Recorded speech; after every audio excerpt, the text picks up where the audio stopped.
Hello Pisces, Sun, Moon, Rising, Venus signs or cross watchers. Ito po yung reading ninyo for November 16 to 22 or kung kailan nyo man tumatsyempohan or mapanood. This is also a timeless reading. Maraming salamat Pisces sa patuloy na pagsubaybay, panonood ng mga readings ko. Gusto ko lang iparating sa iyo na I'm thankful and grateful at malaking tulong ang lahat ng inyong likes, shares, and comments. Tungkol naman sa mga interesado sa private reading, panoorin nyo hanggang dulo. Sa pinakadulo nandyan lahat ng details na kailangan nyo. Pati na rin yung mga nakasulat sa description. Tignan nyo, nandyan din yung mga link. Okay? Etong energy na to hindi ko kontrolado. Kung ano yung mapipick up natin dito. Pwedeng para sa iba, energy nyo yan. Or energy ng taong nakakadil ninyo. Pwedeng para sa iba, past na. Yung iba nangyayari pa lang or mangyayari pa lang. Okay, take only what resonates kasi hindi ito for sure tutugma sa lahat. Okay. Health, Pisces, be aware of your health. Ayaw ko to Pisces, pero mabuti na lang kung lumalabas to at least, no? And remember Pisces, anything na may kinalaman sa kalusugan, sa doktor lamang tayo makikinig, hihingi ng advice. Sila yung expert dito. At karapat dapat puntahan. Okay. So, kung parang pinapayo sa'yo dito, Pisces, simulan mo na daw na mag-exercise, maging healthy. Okay, lifestyle changes. Yung mga health habits mo, kung hindi ka healthy, kung unhealthy ang mga routine mo, kinakain mo, wala kang physical activity, ito na yung time Pisces, huwag mo nang hintayin yung huli. Okay? Sabi dito, ito daw yung excellent time nasimulan mo yan. So, pwedeng iba, nagbabalik alindog kayo. Pwede namang there is nothing wrong with you. Pwede lang naman siguro mas nagiging na kayo, health conscious. Itong 16 to 22, siguro di mo na kayo masyadong kakain. Yung iba baka diet mode, yung iba nag-gym, nag-yoga, pilates, lahat ng or exercise, kahit simpleng exercise lang, walking sa bahay ninyo, baka yung iba ganyan, magsisimula kayo, baka nakaplano na to, pwedeng iba sa inyo. Okay, ito na siguro yung goal ninyo, ngayong 16 to 22 kayo magsisimula. Okay, at pwede kang magkaroon ng bagong kaibigan daw, Pisces, ayan, sabi dito, baka may ma-meet kang bagong friend. Assert yourself, Pisces. Walang mangyayari kung patahitahimik ka lang. Ito yung time na kailangan i-assert mo yung sarili mo. Okay? Pwedeng ito yung time na maninindigan ka or magkaroon ka ng boses. Or maybe ito yung time na ipaglaban mo yung sarili mo. Maraming scenarios Pero isa dun sa binabanggit dito kapag gusto mo yung isang bagay, just go for what you want. Okay, remember mo yun. Yun yung sinasabi niya. Okay, pwedeng iba sa inyo, may soulmate encounter ngayong 16 to 22 of November. Baka kung sino itong, may mamimit ka daw Yung mga soulmate naman kasi guys is not always romantic. Minsan nga, sabi nga nila, it could be anyone. Pwedeng family member mo, hindi mo alam, soulmate mo yun. Hindi laging jowa, guys. Yun yung ibig sabihin. So, pwedeng friend. So, kung may mamimit ka na friend mo, maaaring itong bagong friend na ito is a soulmate. Okay? At pwedeng meron daw ipapanganak or paparating na baby sa family.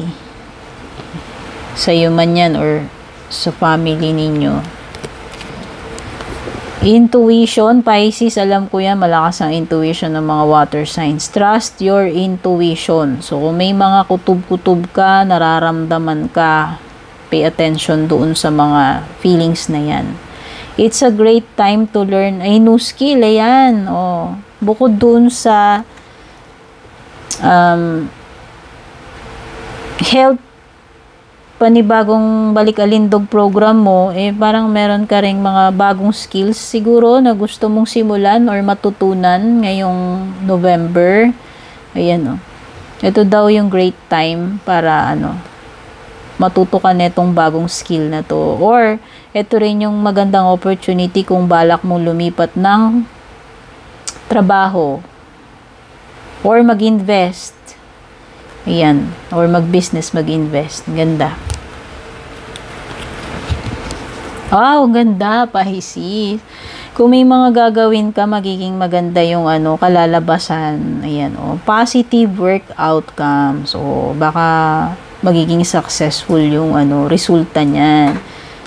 Okay, as long as there is consistent effort, ayan, makukuha mo itong magandang outcome na to pagdating dito sa project or sa ginagawa mo or dito sa goal mo. Ayun, sa balik-alindog siguro to. Ayan, possible. So, to? Have or achievable ito, Pisces. Kasi nga, nakikita ko mag-e-effort ka talaga. Okay? Basta may reward, may magandang resulta. Tapos, merong bibilhin, ayan. Major ha, take note, baka mahal tong bibilhin mo or something na pinag-ipunan mo. Okay? Kumbaga, isa sa malaking goal mo na mapundar or mabili. Baka yan ay mabili mo na ngayong November. Uy, signs, intuition, pay attention. Red flag man ito, green flag, go signal man ito, or stop signal, Pisces, gamitin mo intuition mo. Mukhang may mga palatandaan, senyales, no? Ayan, no? Parang merong binabanggit dito about your future positive direction na i-reveal daw sa iyo, Pisces. Okay, it could be a new path. Pwedeng spiritual, pwedeng hindi. Basta merong something na mare-reveal sa iyo, panibagong a path. No? Hindi ko masabi kung this is a new path, pero may path na mag-o-open para sa iyo. Any doubts and confusions, mawawala na. So, meron kang mga pag-aalinlangan, mga question mark sa isip mo, mga katanungan, no? Maki-clear out lahat yung mga bagay na yan ngayong November. Uy, something about property. Ito na nga yung sinasabi ko. Sabi ko nga kung meron kang gustong ipundar, major daw yung mabibili mo eh. Baka ito na yun. Bahay, lupa, kondo, or ano man ito, asset na ito or property na mapupundar mo, mabibili mo na finally, pwedeng pinag-ipunan mo to. Okay, ayan o. Property purchase or sale. Mag-ingat ka lang sa transaction ha, especially sa security concerns. Ayan, may binabanggit dito. So kahit anumang pagbebenta or pagbibili na transaction na papasukin mo, maging maingat ka. Okay? Maging aware ka dyan sa mga kausap mo. Okay? Make sure na legit. Make sure na hindi ka madadali. Okay? Tignan pa natin yung love life mo, Pisces.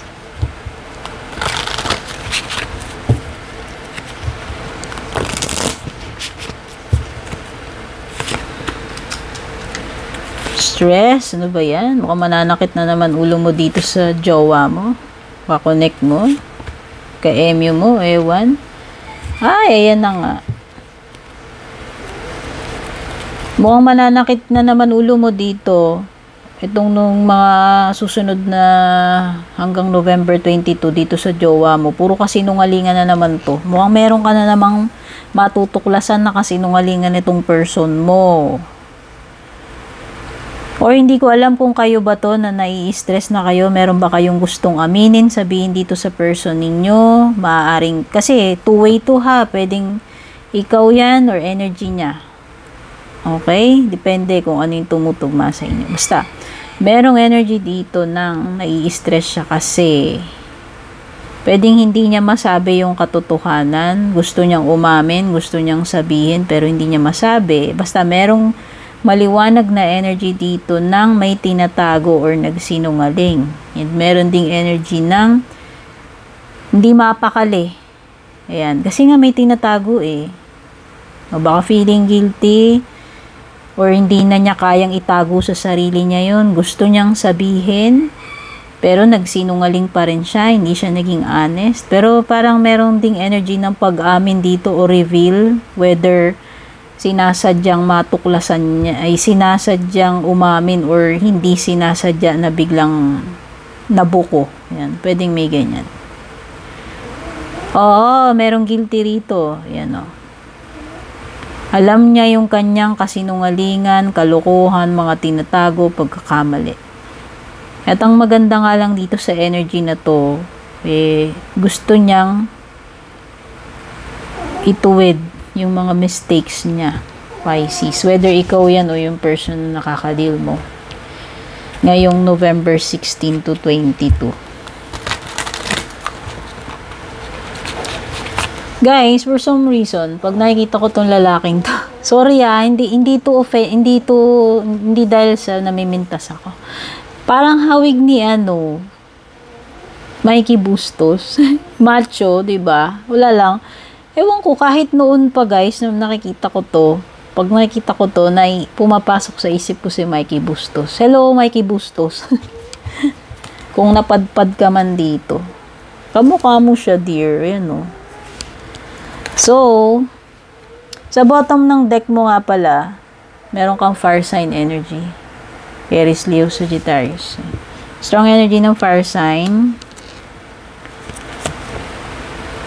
Uy, the Devil card. Beware. Oh, panlilin lang. Illusion. Deception. The Devil card. Capricorn energy. Or toxic connection, temptation, ayan. Lahat ng mga dark, alam na masama, pero ginagawa pa rin, or hindi mapigilan yung sarili. Ayan. Code, yung mga pagiging obsession, addictions, pwede rin naman. Ayan, Yung alam mo namang masama, walang pupuntang mabuti yan, pero alam mo yun, na-hook ka pa rin dun. So, mag-ingat ka dyan, Pisces, na mahulog ka sa patibong neto. Ayan, inaakit ka netong Devil card eh. Romantic man ito or hindi guys maraming form ng temptation. Pende sa inyo. Ninulure ka niya pero bibiktimahin ka niya. Kunwari, dinadaan-daan ka niya tingnan mo, tsura niya, expression ng mukha niya. So, binibait ka nito, inaakit ka niya para mahulog ka sa patibong niya. Ayan gagamitan ka pa niya ng cherries, ng red na damit. Basta, before you know it, nahulog ka na. Yan yun. So, gamitin mo yung intuition mo dyan. Sabi ko nga, whether red flag yan, go signal, stop signal, maging aware ka, pakiramdaman mo. Use your intuition. So, merong energy ng Aries. Yes, strong energy ng fire sign which is Aries. Puro fire sign tapos may lumitaw na Capricorn. Wow!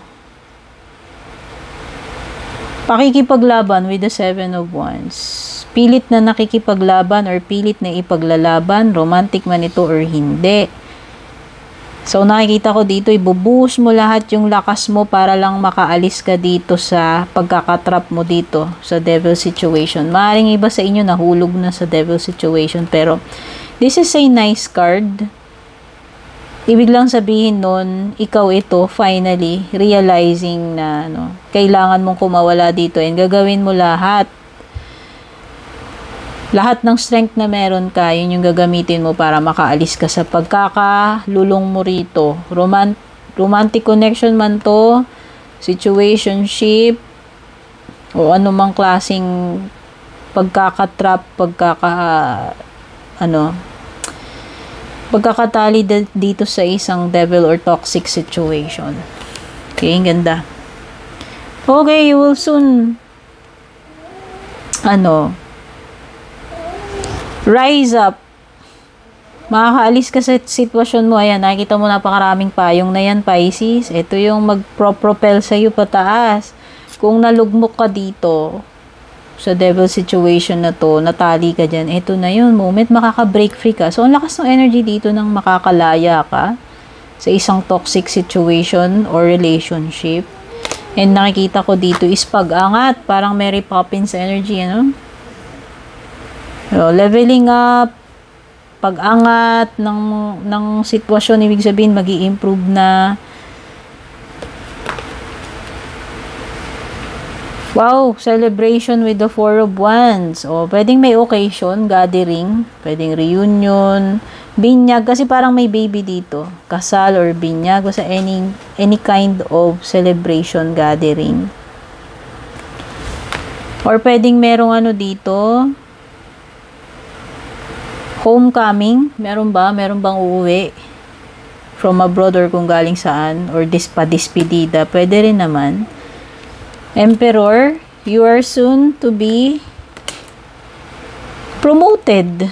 Pwedeng promotion yung iba sa inyo dito. Emperor card, pwede itong bagong responsibility sa'yo. Or bagong sabi ko nga, promotion. Lumilevel up yung career mo. Ayan, kasi parang may victory party, celebration dito, or pa-despedida So, yan yung mga balita para sa'yo, Pisces, ngayong November 16 to 22. Sana makatulong sa iyo itong reading. Take care. God bless. Babush. And kung balak nyo pong mag-book or mag-inquire ng personal readings ko, basahin nyo lamang po itong nakasulat sa screen or yung nakalagay sa description.